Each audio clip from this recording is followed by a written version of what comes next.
lois du monde. Dans le monde, ils ont établi les lois. Pour prospérer, il faut corrompre. La corruption est telle que ça vous ouvre des portes. Ce sont des lois du monde dont le chef est le diable. Mais la Bible dit que le juste vivra par la foi. La capacité de dire, si c'est par la corruption, je ne fais pas.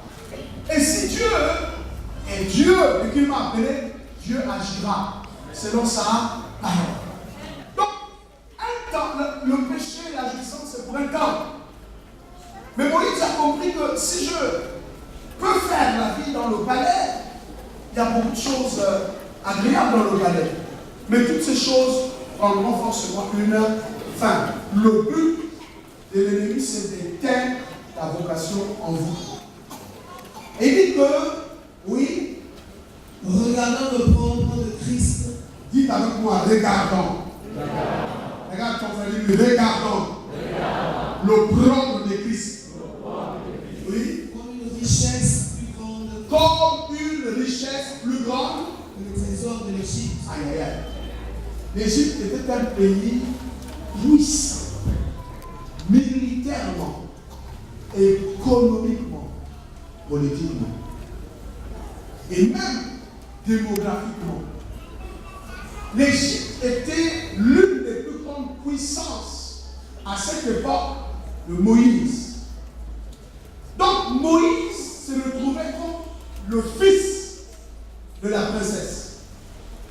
Et donc la princesse, du moins ce que les Écritures nous montrent, n'avait qu'un seul fils, c'est Moïse. Donc elle aussi voulait miser, est-ce que vous comprenez, pour que son fils devienne l'héritier du trône. Et donc il avait toutes ces possibilités-là. Mais la Bible dit que c'est par la foi qu'il va refuser.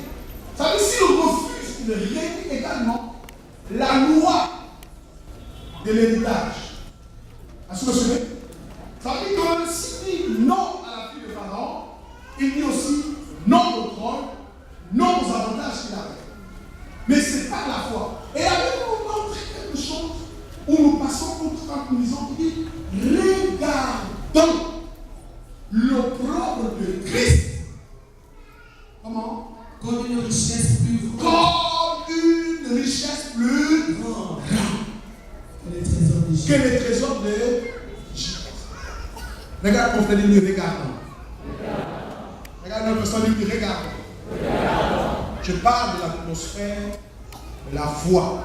L'atmosphère de foi. Il dit regardons l'opprobre. C'est quoi l'opprobre? Hein?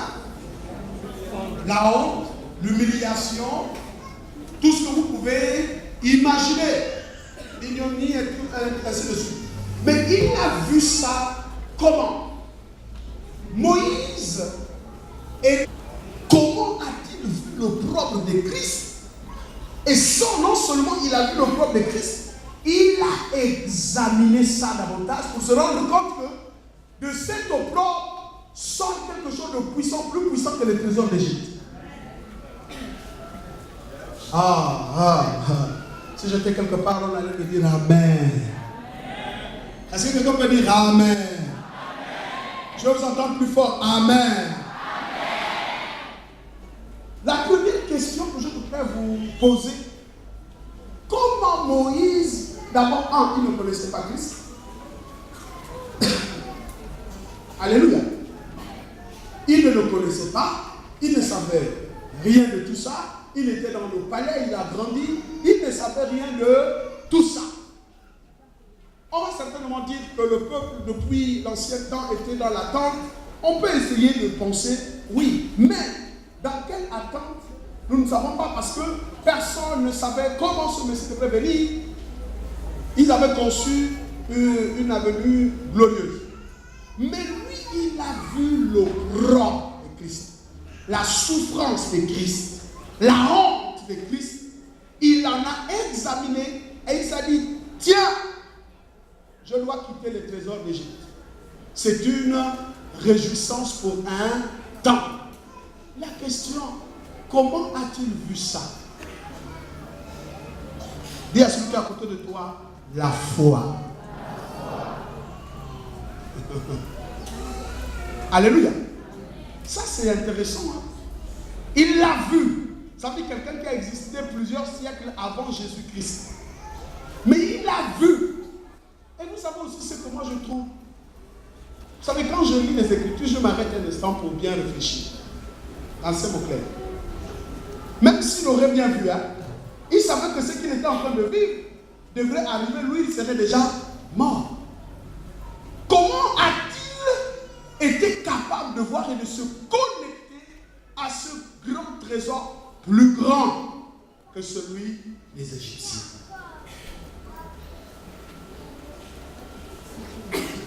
Ce matin, Dieu va nous faire du bien. Alléluia.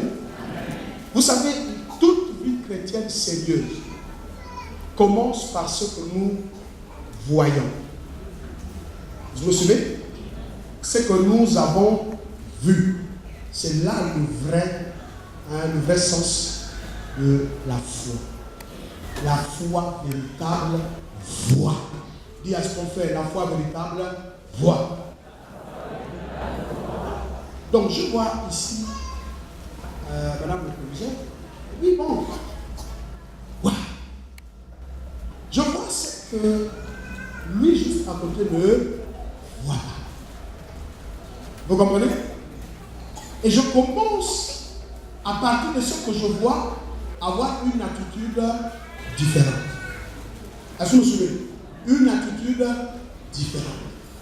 Parce que je viens de me rendre compte d'une chose aussi glorieuse. Mais qu'en réalité, lui qui est juste à côté de voir, il, voyez, poursuit encore. Car il avait les yeux fixés sur la rémunération. Car il avait quoi? Les yeux fixés sur quoi? La rémunération. Mais c'est quoi la rémunération? Hein? Hein?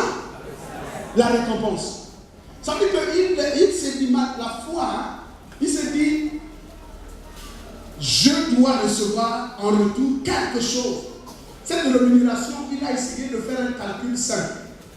Arithmétiquement parlant, il s'est rendu compte que, en fait, cette récompense dépasse au loin les trésors d'Égypte. Et qu'est-ce qu'il a fait? Il a gardé ses yeux fixés. Alors, vous ne m'avez pas encore saisi, ça va venir tout à l'heure. Vous comprendrez pourquoi les gens sont capables de prendre certains risques dans la vie. Est-ce que vous me suivez? Pourquoi les gens sont capables de faire certaines choses dans la vie? Vous pensez qu'on n'a que ça? Si ce n'était pas bien, on serait resté plusieurs années. Plus de 20 ans, nous sommes là-dedans. C'est qu'il y a quelque chose qu'on a vu. Que ceux qui sont dans le monde n'ont pas vu. Je veux vous parler de la foi. Écoutez, ce qui est étonnant, c'est qu'il va garder. Je veux que vous réalisiez un peu les choses. Hein? C'est-à-dire que la distance qui séparait Christ ou bien Moïse de Christ était une grande distance en termes de temps. Est-ce que vous savez comment c'est possible? Qu'est-ce que l'auteur de l'Épître d'Hébreux veut dire que Moïse a gardé ses yeux fixés sur la révélation? Ça veut dire quoi? Qu'à un moment donné de la vie de Moïse, malgré les épreuves, malgré la colère de Pharaon, malgré les critiques et les calomnies, il dit, vous ne pouvez pas me détourner de ce que j'ai déjà vu. Alléluia. Ça veut dire que quand je sers Dieu, rien ne doit venir pour me détourner de ce que j'ai déjà vu.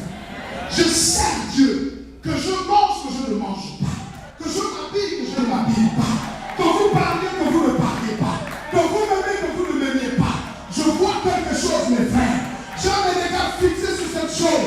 Quel que soit le temps, mes yeux sont fixés sur la rémunération. Vous imaginez un instant, Moïse était tellement conscient que ce qu'il est en train de voir n'est pas de sa période, n'est pas pour son temps, mais par la foi, il a quitté le temps dans lequel il était, il est allé se connecter à Christ. Il dit, même quand tu viendras et que je ne serai plus là,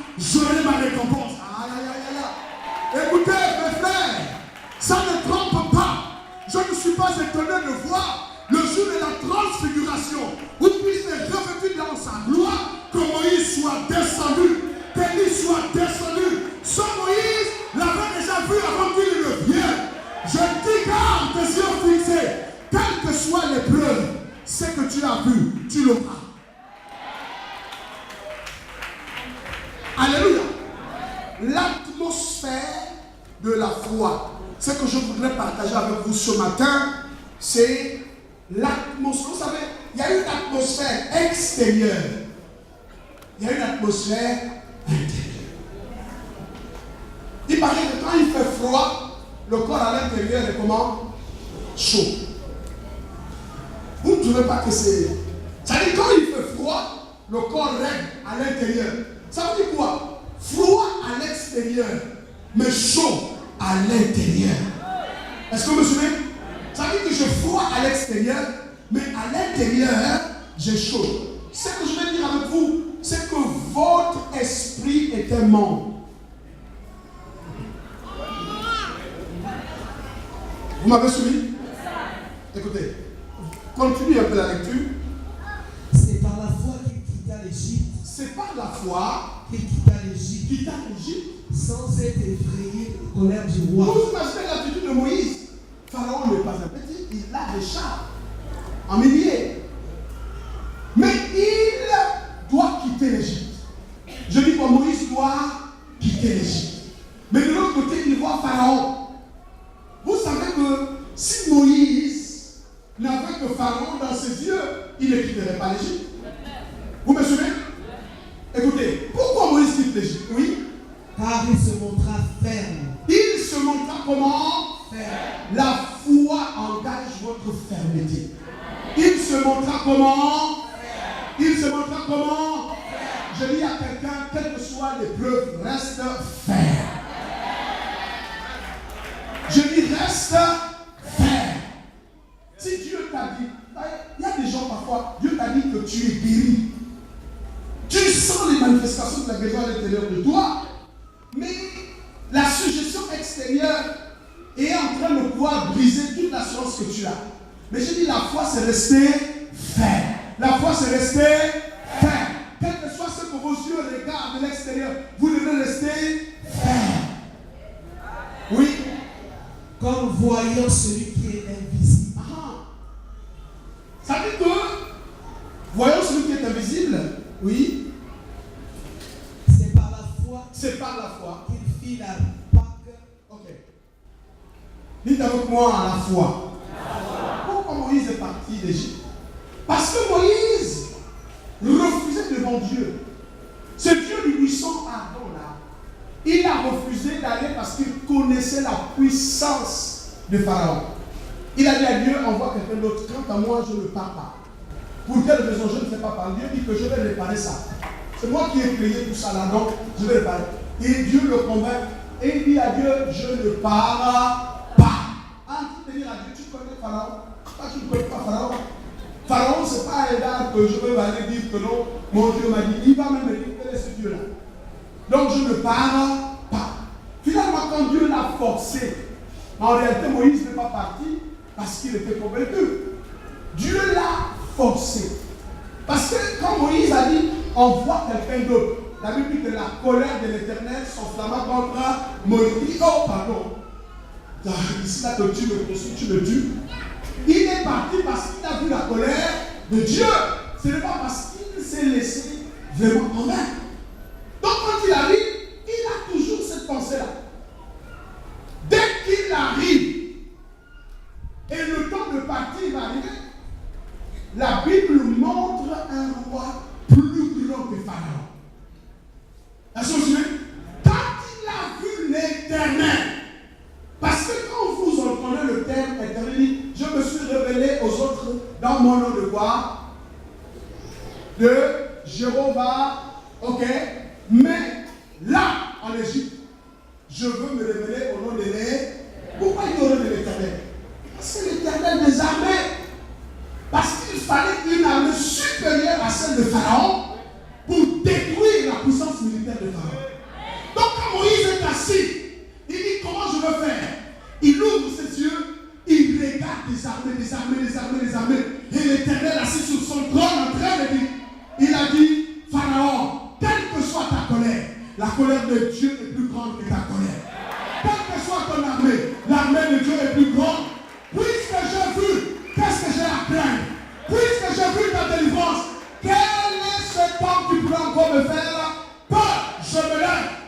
j'ai vu quelque chose. Dis à celui qui est à côté de toi, vois. Alléluia. La foi qui ne voit pas ne peut t'amener nulle part. Le problème avec vous, c'est que on est assis, on est malade, on entend des choses. On attend d'abord que le message finisse. Quand le pasteur va appeler les gens, c'est là que je vais. Non, la foi, ce n'est pas ça. La foi, c'est au moment où le ciel est en train de libérer les vérités, je me connecte à ces vérités. Je dis que je me connecte à ces vérités. Pendant que la parole est encore chaude, c'est là qu'il faut sauter sur la parole.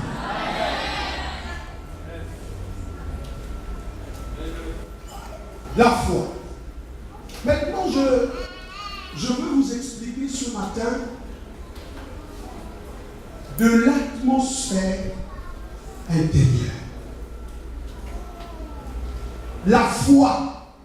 Vous savez, l'atmosphère extérieure, elle est très importante. Quand on vient là, on peut chanter, louer le Seigneur, chasser les démons. C'est une atmosphère extérieure, ça nous fait bien. Ok? Mais l'atmosphère intérieure est une atmosphère, c'est une ambiance qui, à l'intérieur de vous, déclenchant une attitude qui vous connecte à la pensée de Dieu, à la parole de Dieu. Je vais expliquer. Je vous ai dit dès le premier jour, le deuxième jour, que Dieu a inscrit sa volonté dans notre esprit. Vous comprenez ça? Dieu a inscrit sa volonté où? Dans notre esprit. Aussi longtemps que notre esprit est froid, mort, rien ne pourra régler le problème. Il faut que vous puissiez vous rendre compte que l'atmosphère intérieure est extrêmement importante. C'est cette atmosphère intérieure. Vous savez, ce n'est pas parce que la Bible dit, la bouche parle de l'abondance de ce qui est dans le cœur. Ça veut dire que votre bouche parle en fonction de l'atmosphère intérieure. Vous me suivez? Vous me suivez? Il y a des gens qui ne grandiront jamais dans le surnaturel, ne grandiront jamais dans leur vie spirituelle. Pourquoi? Parce que l'atmosphère intérieure est une atmosphère non seulement polie, mais c'est une atmosphère qui ne se connecte pas à Dieu. La Bible dit que celui qui parle en langue s'édifie, ça veut dire qu'il se construit. Il bâtit son homme intérieur pour des réalités invisibles. Donc votre attitude, c'est pourquoi Dieu ne pouvait pas donner le salut en dehors de votre cœur. C'est pour ça que vous avez vu, la Bible dit que Dieu, quand on parle de la conversion, quand vous lisez Jérémie, Ézéchiel, il dit Dieu donnera un nouveau cœur, un autre esprit, un nouvel esprit. Pourquoi Dieu ne laisse pas quelqu'un avec le tout premier esprit? Parce que cet esprit ne peut connaître Dieu et ses réalités. Ce n'est pas s'asseoir sur une chaise. C'est que je me suis assis à un endroit où Dieu parle, à un endroit où Dieu m'entretient. Je dois croire.